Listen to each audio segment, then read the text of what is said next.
최근 3차 남북 정상회담에 대한 기대감으로 남북 경협주들이 다시 들썩이고 있습니다. 정상회담을 비롯해 북한 경제 개방이 앞당겨질 수 있다고 기대되는 소식이 나올 때마다 관련 수혜주들에 대한 관심이 높아지고 있죠. 이럴 때마다 테마주 주의보가 울리기도 하는데요. 실적 대비 주가가 너무 뛰었다는 겁니다. 그런데 이럴 때일수록 그 장기적인 시각을 가져야 한다는 목소리도 있습니다. 예를 들면 중장기적으로 수혜를 볼 수 있는 유망 주식에 선별 투자해야 한다는 것인데요. 이런 투자 전략을 내세운 자산운용사 펀드 어떻게 운용하고 있는지 한번 짚어보겠습니다.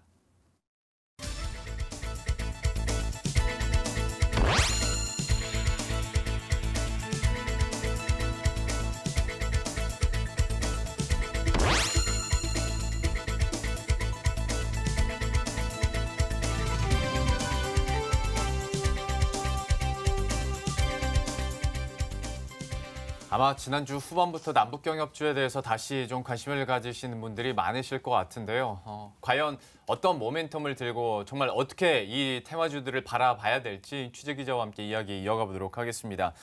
먼저 지난 금요일에 좀 또 들썩이지 않았습니까? 남북경협주들이. 네, 그렇습니다. 철도 관련주들도 아주 급등을 했었고 이 당시 상황부터 한번 체크를 해주시겠어요?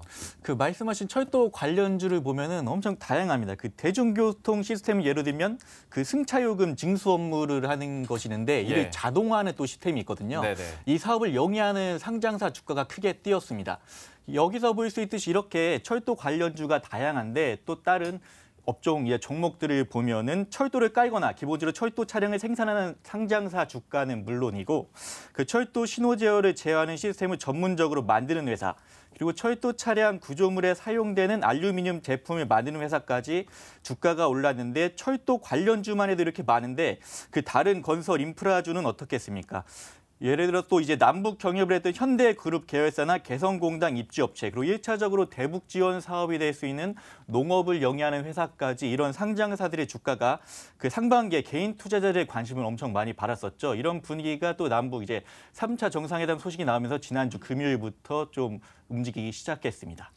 근데 이렇게 남북경협주들이 여러 가지 테마로 거론이 되고 있긴 합니다만은 문제가 정말로 남북 간의 어떤 사업 진척이 있든 없든 간에 현재로서는 주가가 변동성이 너무 크다는 게 문제 아니겠습니까? 예, 그렇습니다. 그 주가 순이익 비율이라고 있지 않습니까? 그 PER이라고 하죠. 이 실적 대비 주가가 얼마나 고평가됐는지 따지는 지표인데요. 이 PER이 무려 180배까지 뛴 상장사도 있습니다. 그 업종별로 좀 분류를 해서 IT 서비스업을 하는 회사를 예로 들면은 이 IT 서비스 업종을 영위하는 회사들의 평균 PER이 30배거든요. 근데 이제 남북 경협 관련 사업을 한다는 이유만으로 이 같은 IT 서비스 업종을 영위하는 회사인데 80배까지 이 PER이 취소된 회사도 있고요. 이렇게 고평가, 고밸류에이션 부담 있는 종목들, 아까 PER 180배 종목을 비롯해서 이런 종목들이 올 들어 주가를 보면은 W자 모양을 보이고 있거든요. 그러니까 증시가 안 좋을 때 또 하락세를 그리고 이렇게 심하게 출렁이는 모습을 보이고 있다. 이렇게 볼 수 있겠습니다. 그러니까 사업을 따낸 건 아니고 기대감만으로 주가가 오르다 보니까 PER이 당연히 급등할 수밖에 없는 상황일 텐데요. 하다 보면 결국에 실질적으로 정말 수혜를 받아갈 수 있는 기업들이 어디인가 이것을 분석하는 게 아무래도 중요할 것 같네요. 예, 그렇습니다. 이제 장기적으로 펀드를 운용하는 자산운용사들이 강조하고 있는 부분이죠. 사실 증시가 출렁이면서 이런 통일펀드, 자산운용사들이 운용하는 통일펀드도 최근에는 좀 수익률에 타격이 불가피한 모습을 보이고 있거든요. 심지어서 그 연초 올 들어 수익률로 보면은 마이너스 수익률을 면치 못하고 있는 펀드들도 있고요.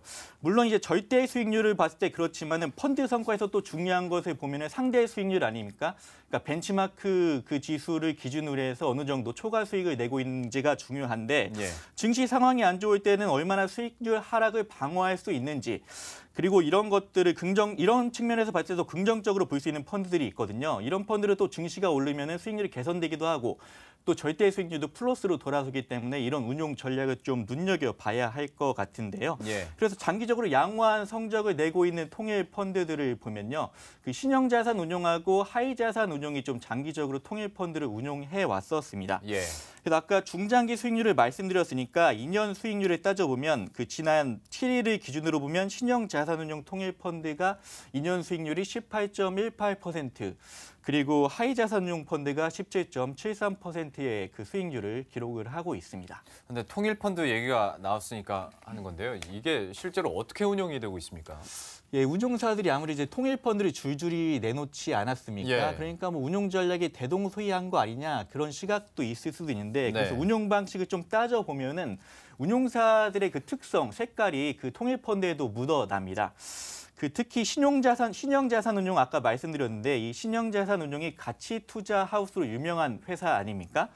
그러니까 저평가된 가치주 투자를 강조하고 있는데 아까 그 남북 경협주가 출렁인 이유를 보면은 고평가된 고밸류에이션 부담 때문에 출렁이었었는데 이 회사는 그 저평가된 주식에 이제 장기 투자한다 이런 철학을 내세우고 있는데 이를 통일 펀드 운용 전략에도 적용을 하고 있습니다.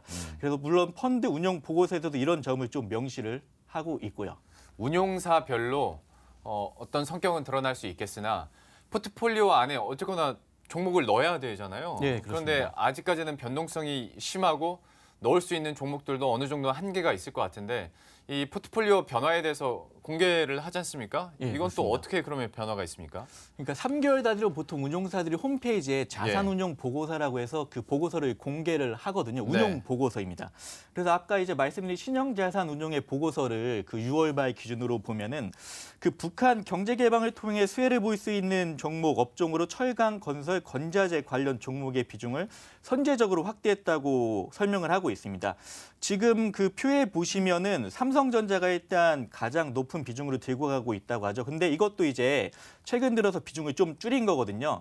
액면 분할 등 호재가 이제 반영됐기 때문에 삼성전자의 비중은 줄이고 그리고 또 현대차도 이제 그 상위 종목에 포함이 돼 있는데 실적 모멘텀이 부재한 그 자동차 비중도 줄였다고 설명을 하면서 이 종목을 좀 더 보면은 대신 3월 보고서와 비교해서 그 표에서 보이듯이 포스코 그 두 번째로 높은 비중을 들고 가고 있는 포스코와 그 네 번째인 LS의 비중을 늘렸습니다. 예. 그리고 이 상위 종목에 처음으로 등장한 현대제철하고 현대건설도 이제 비중을 새로 포함될 정도로 비중을 늘렸습니다. 이 펀드가 이제 처음 출시된 게 2014년 3월인데요.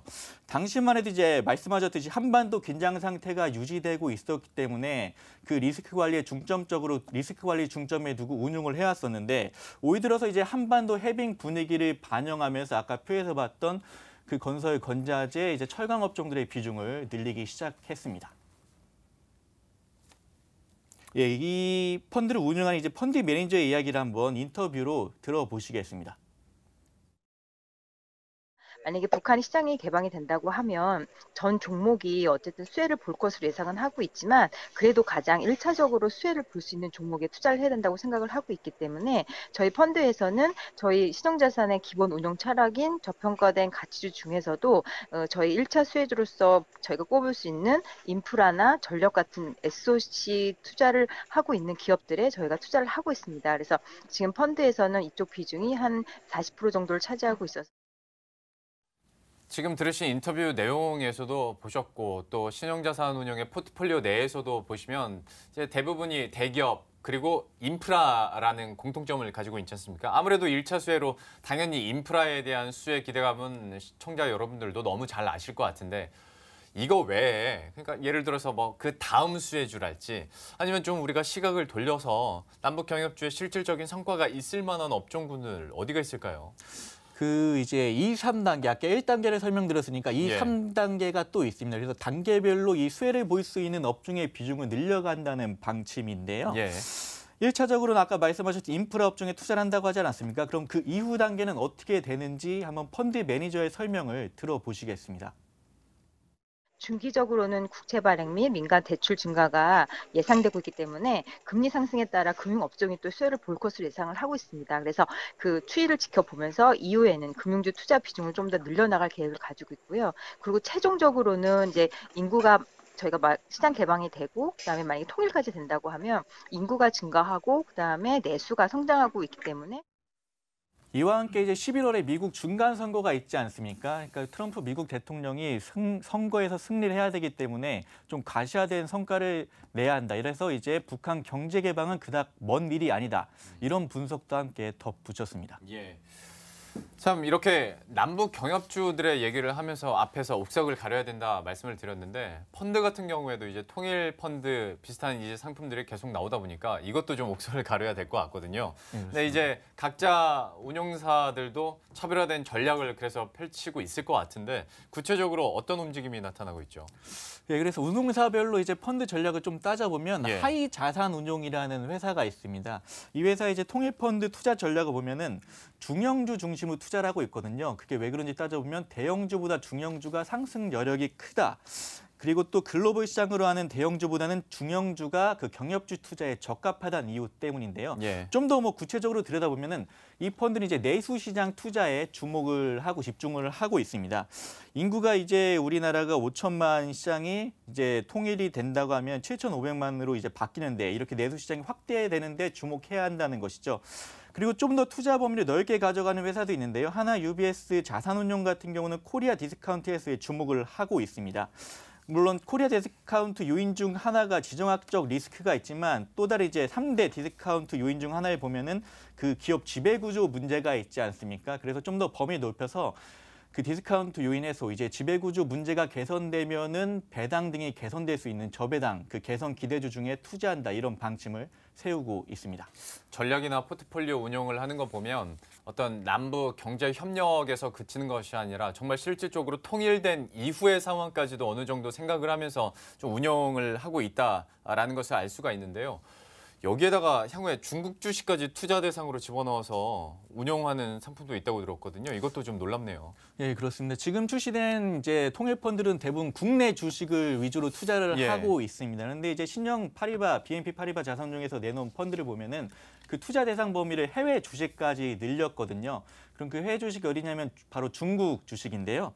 그러니까 신한 BNP 파리바 측의 얘기 들어보면은 중국 주식은 전체 포트폴리오의 10% 정도 담을 예정이라고 합니다. 그러면 그 수혜가 예상되는 업종을 보면은 이제 헬스케어나 중국 소비재, 산업재, 에너지 섹터 등이 대표적으로 수혜를 받을 수 있다고 보고 이 섹터에 투자한다는 방침이고요. 이제 중국 주식 10%를 제외한 나머지 90%는 국내 주식으로 담아서 운용할 계획이라고 이렇게 설명을 하고 있습니다. 예. 통일 펀드 상황에 대해서 이충우 기자와 함께 알아봤습니다. 오늘 말씀 고맙습니다. 예, 감사합니다.